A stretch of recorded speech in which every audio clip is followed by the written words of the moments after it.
بسم الله والصلاة والسلام على رسول الله. اللهم اشرح لي صدري ويسر لي أمري واحلل عقدة من لساني يفقه قولي. إن الحمد لله نحمده ونستعينه ونستهديه ونعوذ بالله من شرور أنفسنا ومن سيئات أعمالنا. من يهده الله فهو المهتد ومن يضلل فلن تجد له وليا مرشدا. أما بعد، يا أيها الذين آمنوا اتقوا الله حق تقاته ولا تموتن إلا وأنتم مسلمون. Let me remind you of a day. Let me remind you of a day where will only be you and Allah subhanahu wa ta'ala. And on that day, Allah subhanahu wa ta'ala will ask you some questions. He will ask you about every single good deed you have ever done in your life, and He will ask you about every single bad deed you have ever done in your life. Nothing will be forgotten on that day. This is the day of judgment. And this is a day I want you to keep in the back of your mind throughout my khutbah, because I will come back to it at the end. But not only throughout my khutbah, but throughout the rest of your life, because when you always have this day in the back of your mind, you will keep yourself on the straight path. You will not go do sins, because you know on that day Allah subhanahu wa ta'ala will hold you accountable for them. And you will go do good deeds, because you know on that day Allah subhanahu wa ta'ala will reward you for them. And why would you not keep this day in the back of your mind when we know that this day is al-haq? This day will with certainty happen. It will for sure happen. Now, as you keep this day in the back of your mind, I want to talk about what's happening in the Muslim Ummah right now. Your brothers and sisters in Gaza are currently being oppressed. Gaza is an open-air prison. Muslims are being killed left and right. They bombed a refugee camp. 6 tons of TNT, 400 plus shuhada. The majority women and kids. Thousands without homes. Many injured, with hospitals not having the resources to keep up. A hospital head doctor was interviewed. They asked him, "What's the situation?" He said that what you guys see on TV and social media is not 1% of what's truly happening. It's not 1% of the reality. Kids with their head cut off. Pregnant women dead. Whole families dead. Some hospitals have run out of resources. They don't have electricity. They don't have food. They don't have medication. And the doctors in Gaza are saying that they are currently performing surgeries without anesthesia. Their supply of anesthesia has ran out. Imagine life or death surgeries. Surgeries after someone has got bombed. Life or death. Without anesthesia. They don't have room for them in hospitals. There's no beds for them. Imagine a city is bombed. 400 people are killed. Allahu A'lam how much injured. Where are you going to take them? People are dying out on hospital floors. Imagine a crowded hospital then, like Mustashfa al-Madani, getting bombed. Whether you die from the bombing or you're under the rebels, the rebels, what are they going to do with you? Where are they going to take you? A mother screaming. 6 of her kids are killed. Parents looking for their children under the dust, under the broken buildings. 9,600 Muslims killed. More than half women and children. More children have been killed in these few weeks than the whole Ukrainian-Russian war. Nobody to aid them. No Muslim army. No Muslim ruler. Nobody to help them. And the fact that the Zionists are playing the victim is obscene. And the world can see it. This is truly a struggle between kufr and iman. A struggle between sincerity and insincerity. And the people are starting to see who's sincere and who's not sincere. They're starting to see the hypocrisy and betrayal of the Muslim rulers, and they're starting to see the love and connection between the Muslims themselves.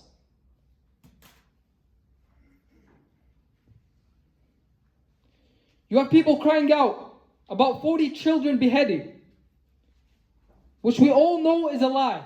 No evidence for it, no photos, nothing. But when we have thousands of photos of thousands of children that are killed, that are under the rebels with their legs amputated, they don't care. When we have a child stuck for days under the broken building with his leg amputated and they don't have the resource to move him, nobody cares. When they dig graves in dozens in Palestine, nobody cares. And when you look at whole cities being wiped out, nobody cares. But through all this calamity, we know that the people of Gaza are patient. They still thank Allah subhanahu wa ta'ala. They still are steadfast on their deen. A mother would lose her child and she would stay steadfast on her deen, thanking Allah subhanahu wa ta'ala that he died shaheed. The Zionists with their huge army try the ground invasion, but the people of Gaza are steadfast on their deen, defending their land.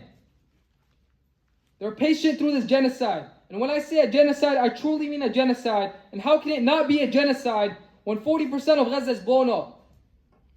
We are sitting here in a building and people in Gaza are being blown up. Buildings in Gaza are being blown up.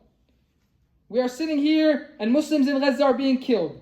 We are sitting here safely going to Salli, but the people that are praying Jummah right now in Gaza don't know if they're going to pray safely.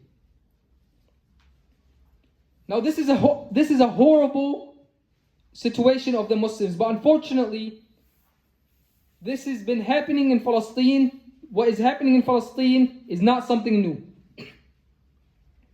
Since 1948, Muslims have been losing their homes in Palestine. Muslims have been getting killed in Palestine. Muslims have been oppressed in Palestine. Yunus, if you don't mind giving me water. Muslims all around the world, but it doesn't stop there. Muslims all around the world are being oppressed.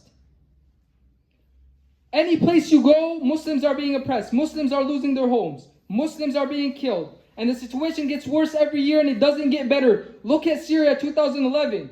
People in Syria were murdered using chemical weapons. And you have to understand, chemical weapons does not mean a gas and you pass out, you faint and you die. It means you feel like your insides are torn into pieces. Then you feel like your insides are burning. You feel your skin burning. You feel your skull burning. You feel your skin burning. Your skin melts. Your skull melts. And you die. Imagine if one of your family members, that happened to him in America. Imagine if one of your family, someone threw a chemical weapon on him and he died. How would you feel? Would you say, oh, I can't do anything? Would you say, oh, I can't do anything. What can I do? Would you say, oh, khalas, really, what can I do? The same feeling should be felt when you hear what's happening to the Muslims in Palestine. When you hear what's happening to the Muslims in Syria. Don't we say that we're Muslim brothers and sisters? Do we say it just to say it? Or do we say it because we're truly Muslim brothers and sisters and we value each other as Muslims brothers and sisters? And this is me talking to myself as well. We truly need to value Muslims as brothers and sisters. If they're feeling the pain, it doesn't matter where. We should feel it like it's happening to our brothers and sisters.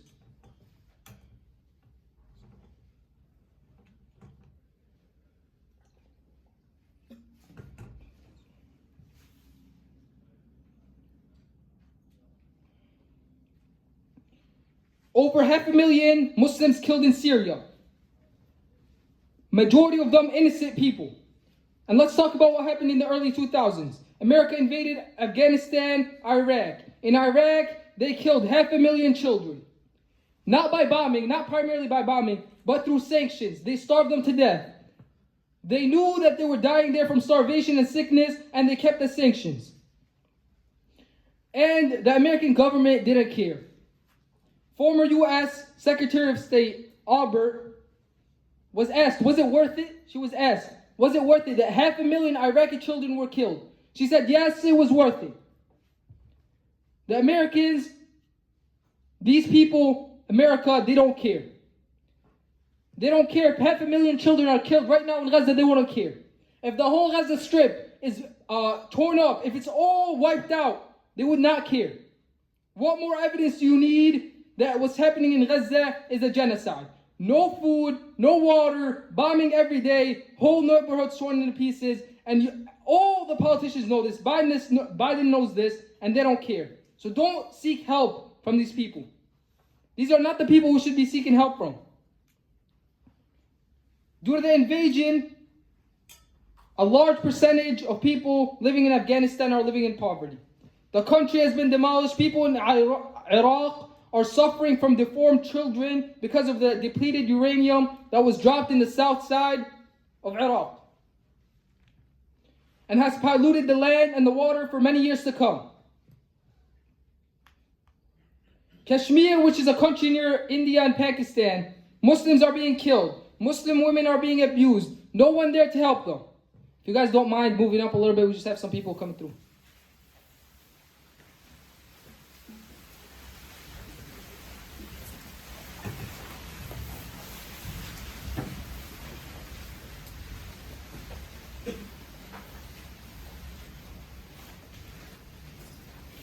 When we look at Yemen, over 350 Muslims were killed from 2015 to 2022.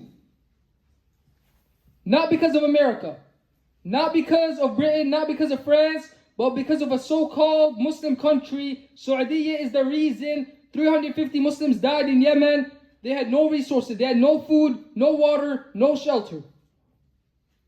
Our Prophet today is currently being insulted in almost every single country. Every single country, Rasul sallallahu alayhi wa sallam is being disrespected. The Quran is being burnt. Muslims are being abused. And we can't do anything. We are at the weakest situation. The Muslim Ummah is at the worst situation it has ever been. But you have to know that it is upon us to bring change. And I'll expand on that in the next khutbah, inshallah. أقول قولي هذا وأستغفر الله لي ولكم استغفر الله.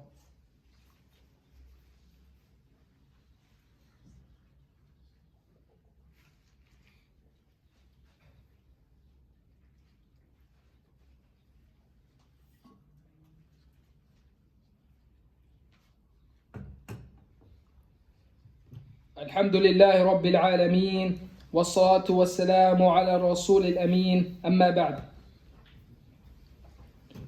And on that day where will only be you and Allah subhanahu wa ta'ala will ask you some questions. He will ask you about the Muslims that are being killed in Palestine right now. What did you do for them? He will ask you about the women that are being oppressed in Kashmir. What did you do for them?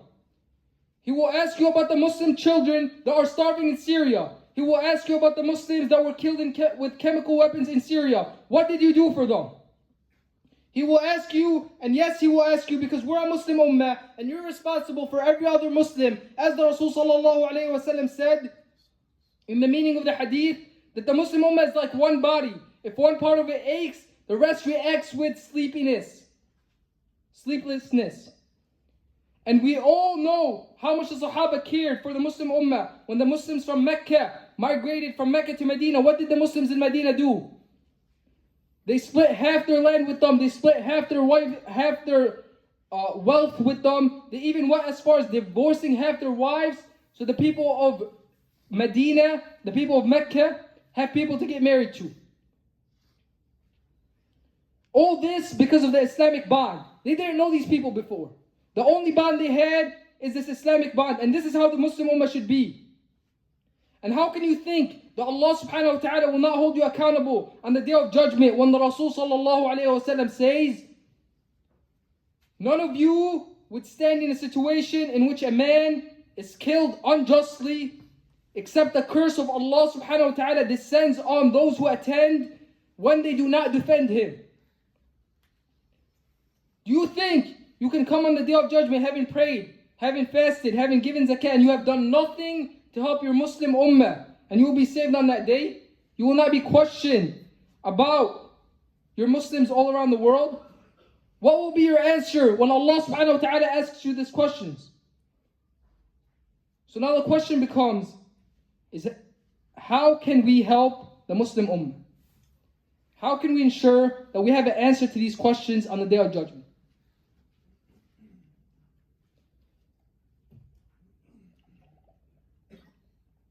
Now you as a Muslim have a number of vital issues on your neck. The Muslims that are currently being killed and oppressed in Palestine, it's a vital issue for you. The Muslims that are being oppressed in Kashmir, it's a vital issue for you. The Muslims that are being killed in China, it's a vital issue for you. The Muslims that are being oppressed in Syria, it's a vital issue for you. The Muslims that are being killed all around the world, that's a vital issue for you. You have the problem that the justice of Islam is not seen today. Islam is not implemented today. A vital issue for you. Now there's only one thing, and one thing only, I truly mean one thing only, that you could do to solve all these vital issues. One thing that would solve all these problems. No other solution. It is for this is the final solution. The final solution is for the Muslim ummah to be united under one banner that implements Islam. One banner of Islam. As the Muslim ummah needs to be united under a state that implements Islam. No other solution. And when I say no other solution, I truly mean no other solution. If you could think of any other solution, I will be here after the Jummah. Let me know. Any other solution that would solve all these vital issues. We know from our history and from our ration that you cannot help the Muslims in any way, shape, or form. You cannot help the Muslims without having a state that implements Islam, without having an army that defends the Muslims, without having a ruler that rules with justice. And what does it mean to rule with justice? It means to rule with what Allah subhanahu wa ta'ala has ordered us to rule with. And why to rule what Allah subhanahu wa ta'ala has ordered us to rule with? And imagine we have two systems in our hand. A system made by our Creator, Allah subhanahu wa ta'ala. And this system is the best system for human beings, as Allah subhanahu wa ta'ala knows what's best for us. And then we have a system like capitalism and socialism made by human beings. And not only do we see how unjust these systems is firsthand, this system is made by people that don't know what's good for them. Human beings, they don't know what's good for them and what's bad for them. Allah subhanahu wa ta'ala is our Creator. He knows what's best for us. So hasn't the time came for the Muslim ummah to stand back on its feet? Hasn't the time came for our ummah to regain the honor and dignity it once had? Hasn't the time came for us to restore the justice on the land? And finally, I will make dua for the people of Gaza. I will make dua for the people of Gaza, and as I make dua, you have two options. Option number one is you can make dua with me and leave these doors and forget everything I said and do nothing to help the people of Gaza. Do nothing to work for the final solution that will solve the problem of all Muslims. If you choose to be this type of person, you should raise your hands to Allah subhanahu wa ta'ala and make this dua, but feel shame in your heart that you have abandoned the responsibility Allah subhanahu wa ta'ala has put upon you. You have let go of the responsibility Allah subhanahu wa ta'ala has made for you. Make this dua and say, oh Allah subhanahu wa ta'ala, forgive me as I have not fulfilled the obligation you have put upon me. You will be like Bani Israel. Bani Israel in translation said, go you and your Lord, go fight. You and your Lord, go solve the problem. Bani Israel, when Allah subhanahu wa ta'ala told them that you have to enter the city and you will be victorious, they said, go you and your Lord, go fight. We will sit here and do nothing. We will sit here and wait. This is what you will be if you choose option 1. Option number 2 is that also if you choose option number 1, if you choose option number 1, you are only giving yourself a false sense of hope that you're doing something for the people of Gaza. Because we know in Islam, dua does not replace the means. If you see someone at home making dua, oh Allah subhanahu wa ta'ala, give me money, but he's just at home, not taking the means to gain money, what would you tell this guy? You would tell this person, you are not following the teachings of Islam. Islam teaches you that dua does not replace the means, rather dua goes with the means.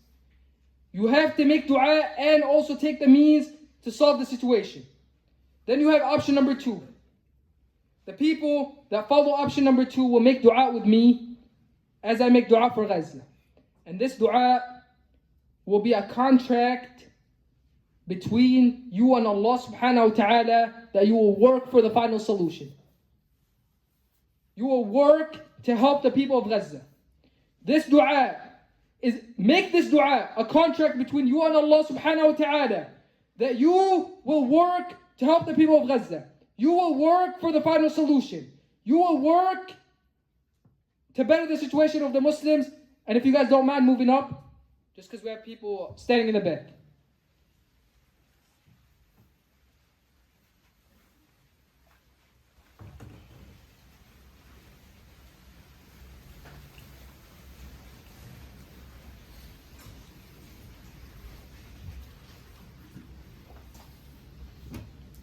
And my message to you today is, as I make this dua, be from the second option. Be from the people that this dua is a contract between you and Allah subhanahu wa ta'ala, that you will work to solve the problems of the Muslim ummah today. That you will not leave this door and say, khalas, forget what he said. That you will leave this door and work for the responsibility Allah subhanahu wa ta'ala has put upon you. Allahumma ansur al-Islam wal-Muslimin wa adhilla al-shirka wal-mushrikeen. اللهم فرج الحصار عن غزة. اللهم انصر أهل غزة. اللهم ارحم شهداء غزة. اللهم اشفي مرضاء غزة. اللهم انصر الإسلام والمسلمين. اللهم لا تجعل الدنيا أكبر همنا ولا مبلغ علمنا ولا إلى النار مصيرنا. اللهم أقم دولة الإسلام وخلافة الرحمن واجعلنا من العاملين على هذا. اللهم انصر الإسلام والمسلمين في كل مكان. اللهم يا رب انصر الإسلام والمسلمين في كل مكان. أقول قولي هذا